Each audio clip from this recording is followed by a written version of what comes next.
Hi, it's Mat McLachlan with a special invitation. If you'd like to join me and my team of outstanding historians to walk the ground where these videos were made, visit our website and join one of our battlefield tours. That's battlefields.com.au. Enjoy the video.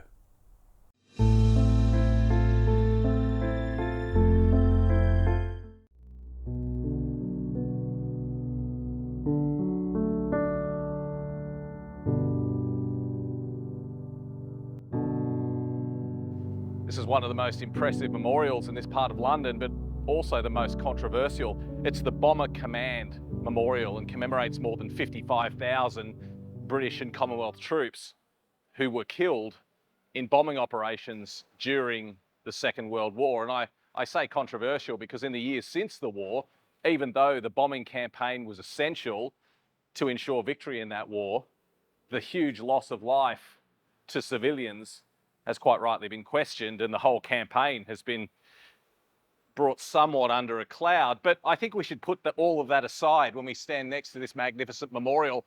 I've got a bit of a soft spot for Bomber Command. My great uncle was killed in 1943 and was one of those 55,000 men who were killed in bombing raids. This was probably the most dangerous job of the Second World War. About half of all the men who served in Bomber Command never came home. And not only dangerous work, but very uncomfortable, very difficult work that these men endured.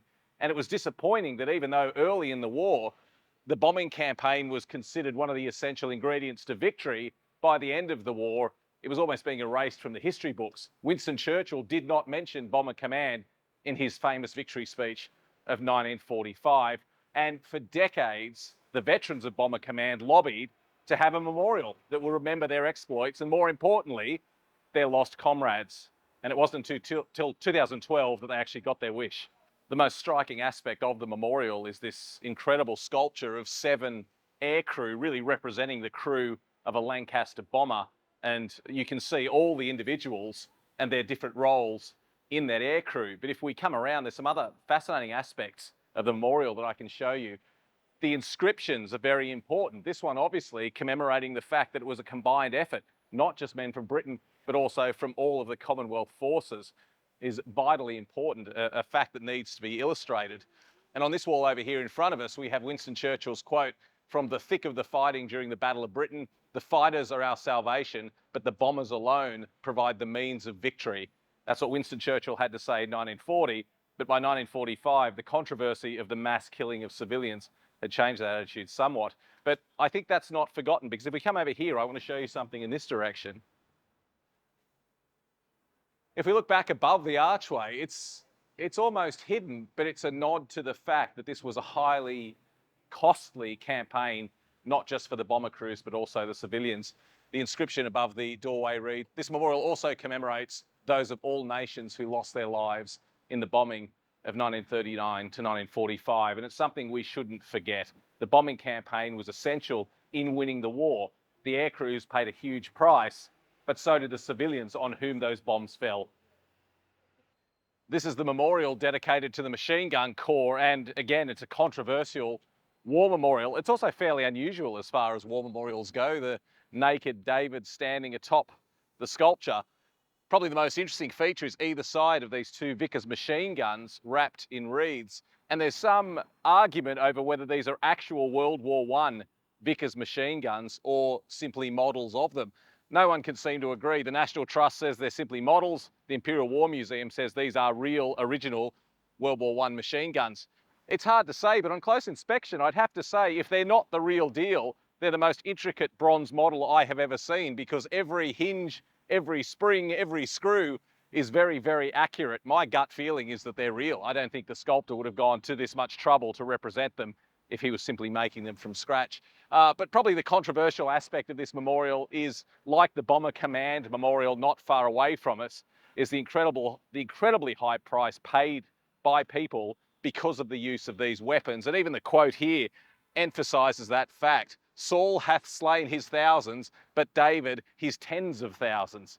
And it's a fairly unsubtle reminder that machine guns in the First World War caused casualties that had never been seen before.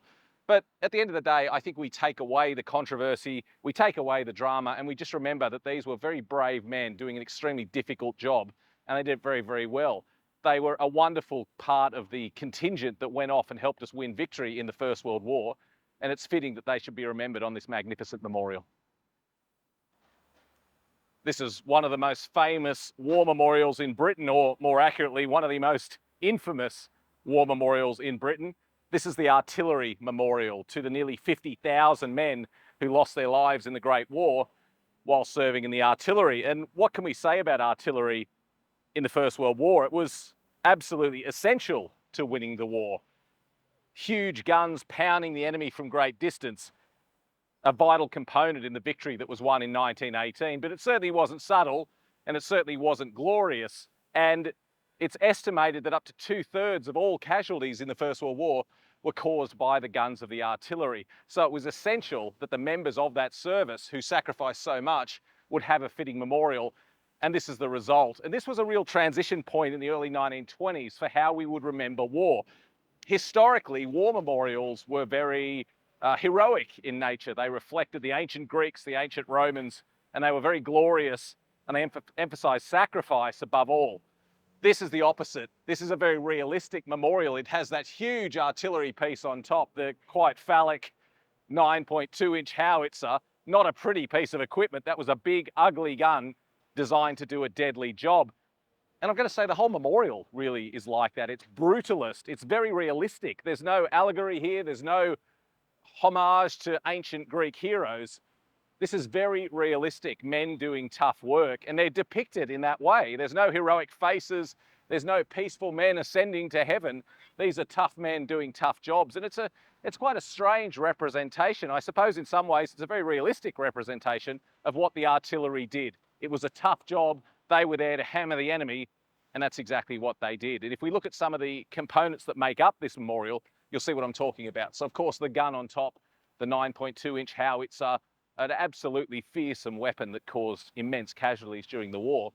But the sculptures as well, oversized sculptures. And if we look closely at them, again, they're not glorious, they're not restful, they're tough men with stern looks on their faces. This is an artillery carrier on this side, just staring out into space, carrying the shells for his gun. Here we've got depictions of anti-aircraft work.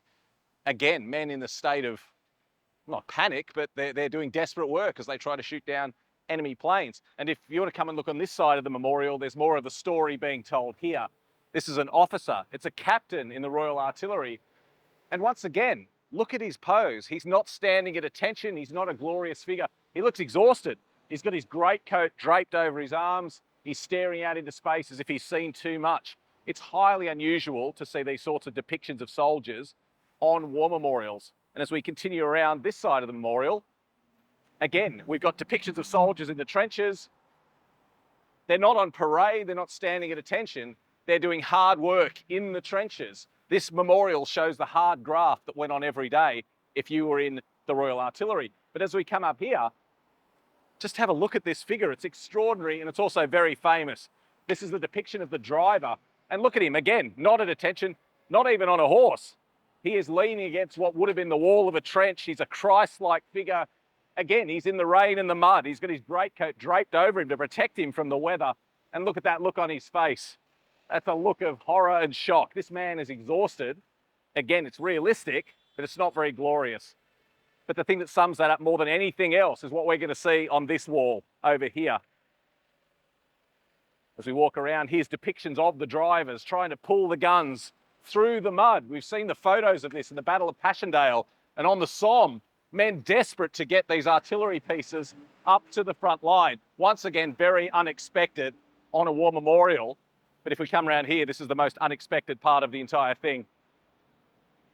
Depicted here is a dead soldier.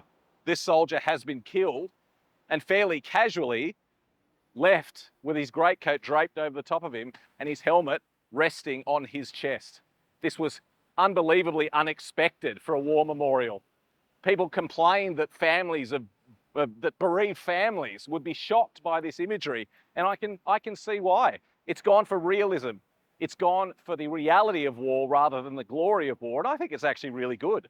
I like the fact that they didn't shy away from what this meant. And if you served in the artillery, if you were one of the 50,000 men who this memorial honours, this was your fate. lying on the battlefield, draped in a greatcoat, waiting for burial. So what can we say? It's a controversial memorial. It was controversial at the time. People today still look at it and can't quite understand what they're looking at, but I think it's one of the great British war memorials.